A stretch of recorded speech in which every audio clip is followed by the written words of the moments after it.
On a vécu une étape incroyable entre Vierzon et Le Creusot, 249 km pour au final voir la victoire de Matej Mohoric. Mais alors, on s'est régalé, il y en avait de partout. On va en parler dans Ça déraille aujourd'hui, dans cette première partie. D'abord, sur cette étape un petit peu classique, hein, on va dire. Hein, ça ressemblait un peu à une journée de classique. Et puis après, on verra dans un second temps aussi les favoris qui ont perdu du temps au général et ceux qui sont bien placés. Tiens, on parlera de Wout van Aert. J'ai une petite question à poser aux personnes qui sont avec moi. Aujourd'hui, Jérémy Sakian, bonjour. Salut Johan, salut à tous. Jérémy Sakian et un autre Jérémy Pelletier qui n'a pas perdu une miette de l'étape aujourd'hui. Salut Johan, salut à tous. Et oui, je suis même fatigué, j'ai les yeux groggy. Ah oui, fatigué parce que t'as pas fait du vélo en même temps. T'étais pas sur le vélo, t'étais pas sur l'étape là, on va pas se Non, mentir. mais c'était tout aussi fatigant de suivre cette superbe étape.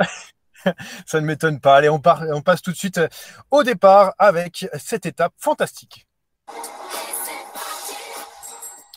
Bon, étape fantastique. Je pense que certains d'entre nous pensaient déjà que cette journée entre Vierzon et Le Creusot allait être un sacré chantier. Ça a été le cas avec la victoire de Matej Mohoric qui faisait partie des échappés. Hein. Ils étaient 29 au total, une échappée royale. Hein. Van der Poel, Van Aert étaient présents à l'avant et finalement c'est le champion de Slovénie, champion espoir du champion du monde espoir et junior d'ailleurs, Matej Mohoric qui l'a emporté. Bon, déjà sur cette étape. On s'est dit un petit peu avant, c'est une étape qu'on n'a pas vue depuis très longtemps. Jérémy Sakian, je suis obligé de dire les noms de famille aujourd'hui. Tu t'es régalé, voilà, tout simplement, il faut le dire. Ah bah il faut le dire, étape d'anthologie, c'est le genre d'étape dont on se souviendra très longtemps. Il y avait de l'intrigue, il y avait du suspense, il y a eu des défaillances, il y avait tout pour faire une étape d'anthologie. Et chapeau au vainqueur Matej Mohoric, chapeau à Van der Poel, chapeau à Van Aert qui nous ont animé cette étape. Chapeau aussi à Carapace, même si son entreprise a échoué, ça nous a aussi animé les derniers kilomètres. Oui, on parlera des favoris dans un second temps. D'abord, on va parler de cette étape. Monsieur Pelletier, tu en parlais juste avant, en préambule. Une étape comme ça, dans tes souvenirs, et justement, est-ce que tu en as souvenir? Bah déjà, une étape aussi longue, c'était pas arrivé depuis 2000 et j'étais tout gamin. Une étape comme ça où on voit du monde partout, où il y a des attaquants, un maillot jaune devant, comme ça en première semaine, une échappée de 29 mecs devant, un vendredi de première semaine, non, de souvenirs comme ça, j'en ai pas. Ça a vissé pendant 40 km pour prendre la bonne échappée, il y en avait dans tous les sens. 45 de moyenne sur l'étape, c'est incroyable, sur 250 bornes. Donc non, j'ai pas souvenir vraiment, je suis épaté par cette étape. Ah oui, et puis Mathieu Van Der Poel, on l'a vu à la fin de l'étape aussi, complètement groggy, hein, fatigué de l'effort. Aussi, on a vu les larmes de Matej Mohoric, hein, très heureux de remporter une étape sur le Tour de France. Pourquoi? Tout simplement parce qu'il fait partie du gratin du cyclisme mondial. Il a gagné sur le Giro, sur la Vuelta, et le voilà maintenant vainqueur sur le Tour de France. Quand on voyait la composition de l'échappée, il y avait quand même du beau monde. Hein. Est-ce qu'on misait tout de suite sur Matej Mohoric? On le rappelle, il y avait Van Der Poel, Van Aert, il y avait aussi Simon Yates, Patrick Conrad, et puis des Français, hein, Franck Bonamour et Dorian Godon. Jérémy, toi qui aimes bien parier, Jérémy Sakian et toi qui aimes bien parier, t'avais misé sur Mohoric ou pas pendant l'étape? Pas du tout. Et il faut se rappeler de la façon dont il est parti. Hein. À la base, c'est juste pour faire le grimpeur avec Brent Van Moer dans la roue. Il est encore à 95 km de l'arrivée. À ce moment-là, on se dit que c'est peut-être un petit peu prématuré. Sauf que derrière, Van der Poel, Van Aert était un petit peu marqué par les autres. Van der Poel pensait, je pense, un petit peu plus à son maillot jaune. Et finalement, Mohoric a résisté. Mais pour moi, non, c'est une surprise. Pas que Mohoric gagne, mais la manière aussi. La manière est importante et aujourd'hui, Mohoric a surpris son monde. Bah, contrairement à Jérémy, vous voyez, moi aussi qui suis un grand parieur, je l'ai joué à 80 bornes de l'arrivée sur le podium de l'étape. J'empoche un petit peu d'argent, voilà. Oui, justement, combien tu gagnes? Parce que la France veut savoir et surtout, tu vas l'utiliser très rapidement dans les bars, je le sais. Non, mais Mais d'abord, on veut c'était savoir une belle combien cote. tu as gagné en mettant podium. Parce que moi, j'avais mis Simon Yates. Hein. C'était une belle cote à 4 euros sur le podium quand il est sorti avec Brent Van Moer. Ils avaient une minute d'avance, ça se jouait, il avait l'air très fort, il l'a montré, il était très fort. Donc c'est un pari gagnant, je suis content. On va continuer de parler de l'échappée, avant de parler des favoris, ce qui s'est passé un peu derrière, parce qu'il s'est passé beaucoup de choses dans cette étape. Van der Poel avec ses 4 minutes d'avance quasiment au général sur les favoris. Hein. Je regarde un peu sur Tadej Pogačar, c'est 3,43. Est-ce qu'il peut le garder encore demain au Grand Bornand? Est-ce qu'il a bien fait d'aller jusqu'au bout de lui-même? Parce que là, il a l'air vraiment fatigué. Ah, il a l'air complètement rincé. À l'arrivée, c'était un zombie. On avait l'impression que c'était le Van der Poel de la fin du Tour des Flandres, battu par Asgreen. Est-ce qu'il peut le garder demain? Honnêtement, je n'ai pas la réponse. C'est pas la plus grande étape de montagne, mais ça va quand même pas mal grimper. Faut voir comment il va récupérer. Faut voir si, dans la tête aussi, il a envie de se battre une journée de plus. Je pense que ça y est, le Tour de France de Van der Poel est réussi quoi qu'il arrive. Il aurait peut-être aimé gagner l'étape aujourd'hui, mais c'était beaucoup trop compliqué. Chapeau à lui, il nous a animé la première semaine et bon, il y a les JO qui arrivent vite, donc je suis pas certain non plus qu'il ait intérêt à se dépouiller. Monsieur Pelletier Ouais, aussi, pareil. j'ai Est-ce qu'on du verra mal Van der Poel en jaune encore au Grand Bornand demain, cette étape, Non, première étape alpestre? je vais me mouiller, moi j'y crois pas du tout. Je pense que, voilà, Ah, comme le disait Jérémy, il a réussi sa première semaine, il a fait quasiment une semaine en jaune, c'est déjà énorme pour son premier Tour de France. Il avait l'air rincé à l'arrivée, il est rincé je pense.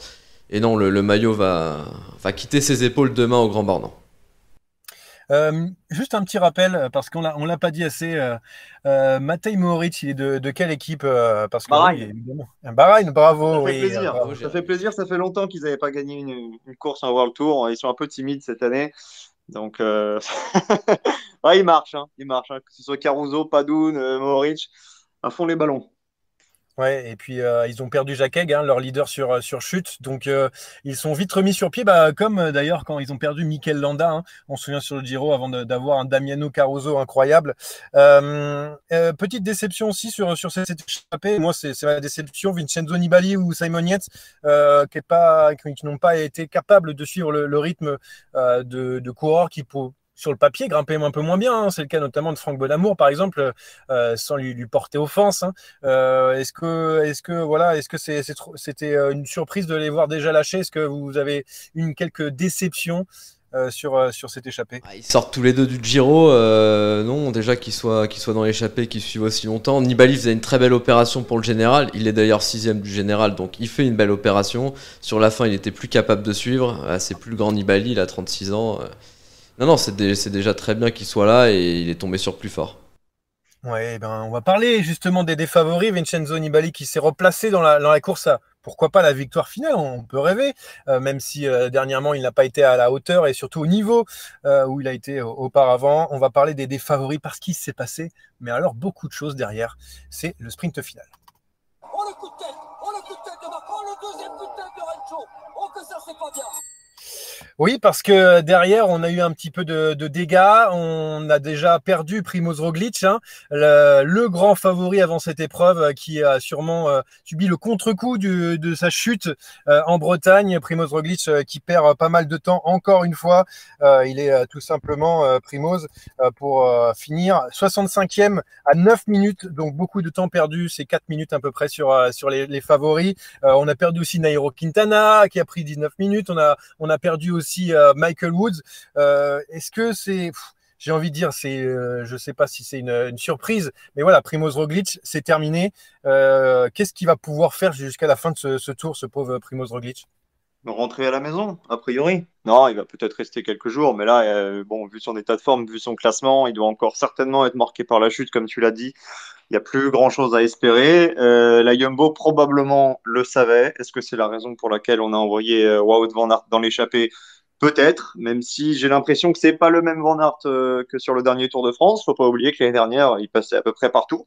Donc Ouais. attention, attention. Avec 6 minutes d'avance, je pense qu'on aurait pu s'inquiéter pour les adversaires. Là, visiblement, il a pris que 3, un petit peu plus de 3 minutes. Donc bon, il n'y a pas non plus péril en la demeure pour Pogacar et compagnie. Mais oui, gros coup dur pour Roglic et pour la Jumbo. Je pense que pour lui, c'est terminé. Le tour, à mon avis, va s'arrêter très vite. Justement, et moi je voulais en parler de Wout van Aert qui a quand même 3 minutes d'avance sur Pogacar. Bon, pour l'instant, tu disais qu'il n'avait pas vraiment le niveau, mais peut-être que ton homonyme, lui, pense que Wout van Aert peut garder, enfin en tout cas peut jouer sa carte au général, même s'il y a Vingegaard, hein, qui est 11e au général, pas très loin aussi, assez bien placé.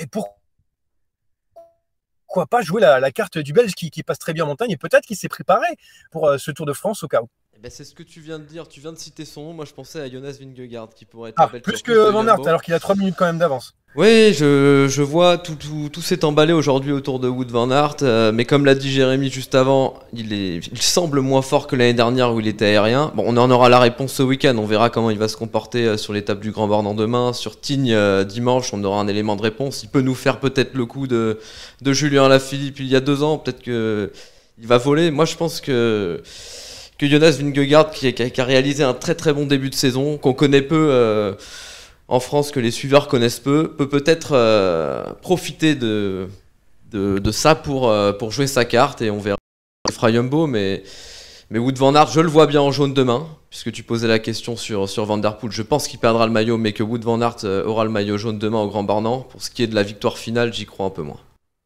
Bon, on parlera des paris juste après. On va d'abord finir, en plus de parler de la Jumbo, mais des Ineos, parce que on a eu une attaque quand même parmi les favoris. Richard Carapaz, qui a pris quelques secondes d'avance, une quarantaine de secondes d'avance dans la dernière montée du jour avant le Creusot.